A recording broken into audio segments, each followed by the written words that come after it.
तर भेटीत मुंडे आणि कराडला वाचवण्याची चर्चा झाली असेल असं तृप्ती देसाईंनी म्हटलंय। काही दिवसांनी सुरेश धस कराडलाही भेटतील अशी टीका त्यांनी केली आहे। सुरेश धस यांनी आता खोटं नाटं बोलू नये की मला हा लढा सुरूच ठेवायचा आहे, लढा संपवायचाच आहे असं ते बोलूच शकत नाहीत। त्यामुळे तुम्ही लोकांना वेडं बनवू नका आणि अजिबात आता या गोष्टीत पडू नका।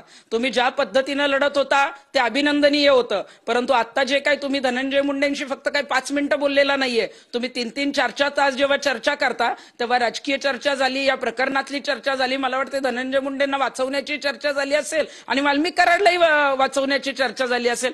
दिवसांनी आता ते जेलमध्ये वाल्मिक कराडलाही भेटतील, कारण वाल्मिक कराड सुद्धा त्यांच्या जवळचा होता। त्याला स्लीप ऍपनिया सारखा आजार आहे, त्याला काही होऊ नये म्हणून पारिवारिक आणि तब्येतीची विचारपूस करायला गेलं असंही सुरेश धस म्हणतील आणि जनतेला सांगतील। तर एवढा निर्लज्जपणा एखाद्या सत्ताधारी आमदारांनी करू नये।